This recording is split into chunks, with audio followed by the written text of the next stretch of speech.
Estamos en medio del 23º Congreso Peruano de Cirugía Plástica y Jaime, Carlos, quiero darles las gracias por el tiempo dedicado a los cirujanos plásticos peruanos, a enseñarnos más de sus técnicas, a informarnos de esta enfermedad. ¿Qué nos espera a los cirujanos plásticos peruanos en los próximos años? Porque cada vez esta enfermedad está avanzando. Estamos en un momento, en un punto de quiebre en la historia de la cirugía plástica en lo que se refiere a las pacientes que han sido de manera ilegal inyectadas con sustancias legales o no, miles por ciudad. Entonces, la medicina, no la cirugía plástica, doctor Fernando, la medicina tiene que cambiar.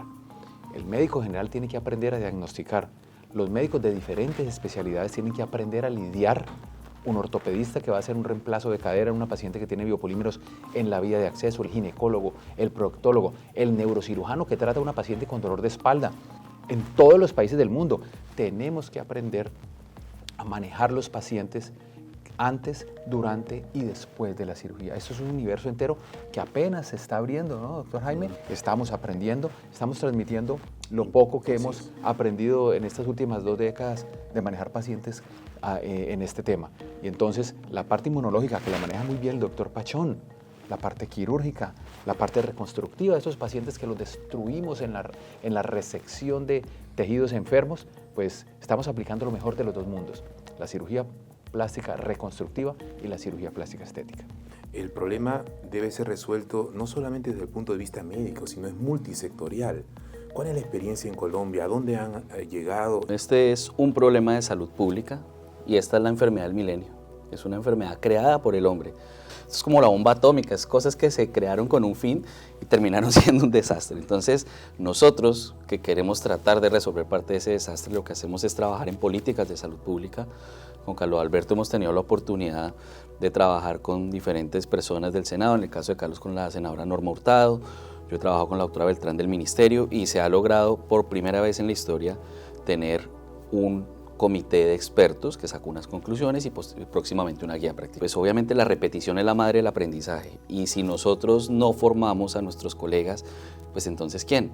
No somos obviamente cirujanos reconstructivos, operamos de la punta de la cabeza a la punta del pie, pero debemos apoyarnos de otras especialidades. La invitación es que esas otras especialidades quieran sumarse y quieran venir a aportar para que podamos manejar sitios que por más que los queramos manejar, pues no podemos. Entonces la invitación es a que la unión hace la fuerza.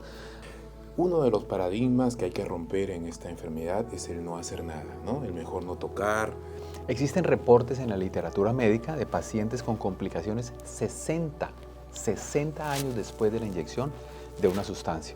Entonces hay un momento de oro en el cual el paciente aún no tiene complicaciones. Sería el paciente ideal, pero difícilmente un paciente va a buscar ayuda si no se ve nada y si no siente nada. Ya los pacientes que tienen signos y síntomas de enfermedad podrían llegar a un punto en el que ya no tienen cómo ser operados. Parece muy fatalista, pero los pacientes están muriendo de esto. Las horas de oro del trauma y el momento en donde le decían el tiempo de brecha del ACV, aquí es igual. Nosotros tenemos un tiempo cuando la paciente está sintomática porque todavía hay mucho por hacer, como lo dice Carlos. Es lo que pasa con el biopolímero. Estamos investigando molecularmente, histológicamente, y estamos en los primeros pasos. Jaime, una de las preguntas más comunes de las pacientes que acuden a la consulta es ¿cómo van a quedar mis glúteos? ¿Qué les dices tú a tus pacientes? ¿Qué les ofreces o qué les explicas para que ellas puedan entender mejor esta parte que significa ya la reconstrucción de los glúteos? Hay que aterrizar expectativas, porque obviamente aquella paciente que no ha tenido síntomas al verse una cicatriz es como tal vez el paciente asintomático hipertenso que muere de ACV. Pues obviamente no entendió la enfermedad hasta que se infartó, hasta que le pasó el problema. Aquí es igual. Entonces, las cicatrices no son el problema es lo que puede pasar si no se hacen esas cicatrices. Y si tú ya tienes secuelas, pues es más difícil aún. Entonces, operarte en un estadio más temprano permite que de pronto, aunque sigas teniendo un residuo de producto, sea más controlada la enfermedad. ¿Qué podemos hacer los médicos? Acompañar a nuestros pacientes, operarlos, pero siempre llorar al lado de ellos. Pero tener claro que esta es una enfermedad, obviamente, que hay que darle un manejo paliativo porque no curamos, pero no quiere decir que el no curar no le permita a un paciente mejorar la calidad de vida. Y las deformidades siempre son susceptibles de reconstrucción, bien sea con lo que el cirujano en su autonomía médica lo quiere hacer y lo que el paciente desee. ¿Qué tan importante es el tratamiento multidisciplinario? El paciente que tiene biopolímero y se va a operar es un paciente que está enfermo, sin percibir la respuesta inflamatoria. Un cirujano general no opera a un paciente que está en CIRS o en insuficiencia, lo tiene que equilibrar. La seguridad del paciente prima por encima de todo. Entonces, obviamente, estabilizamos a nuestros pacientes, los ponemos en óptimas condiciones y los operamos dentro de unos cánones de cirugía donde los pacientes, a pesar de ser sometidos a unas cirugías de gran porte, escasas transfusiones, escasas complicaciones operatorias, hay otro tipo de complicaciones con los colgados y esto, pero en general nos va muy bien con esa cultura de seguridad del paciente aplicada a estos pacientes que están gravemente enfermos. ¿Cómo debería involucrarse nuestras autoridades? Ya no hablemos de la parte médica. ¿Qué experiencia nos traen ustedes de Colombia? Bueno, lo más importante es que haya intención y voluntad de concilio. Si esto lo va a escuchar alguna persona de gobierno, preocúpese porque puede ser su hermana, su hija, su mamá. Obviamente el modelo tiene que ser autosostenible, pero primero hay que hacer una buena ley. Fue lo que hicimos en Colombia.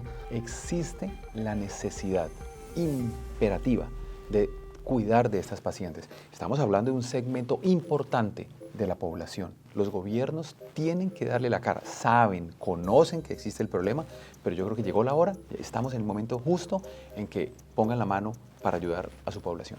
Y sobre todo legislar qué productos se deben usar y qué no, pero con pares académicos certificados.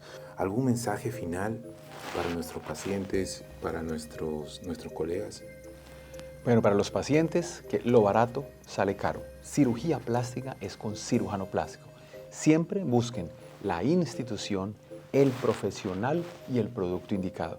Anímense a tratar a esos pacientes. No son pacientes de segunda categoría. Eso. Son pacientes, son seres humanos que están sufriendo y ustedes tienen el conocimiento. A los pacientes decirles que no están solos ni solas, reitero esto, creo que prueba de ello es lo que quiso hacer Fernando aquí. Es claro que la unión hace la fuerza y por eso con Carlos y con muchos otros venimos trabajando de la mano. Y para los colegas, perder el miedo, salir de su zona de confort. Es importante entrenarse, obviamente esto tiene una curva de aprendizaje. Entonces, den sus primeros pasos, que nosotros, que probablemente seamos sus papás, solo por una casualidad del destino estaremos para apoyarlos y aconsejarlos en este camino. Yo los quiero comprometer nuevamente a retornar a Perú, no solamente para que continuemos con este intenso intercambio de ideas y aprendizaje mutuo, sino también para que esta vez sí se den un tiempo y conozcan un poquito más de nuestro país tan bello. Ya Bello considero como Perú mi casa. Muchas gracias. Gracias, amigo. Un gusto, Fernando. Igualmente.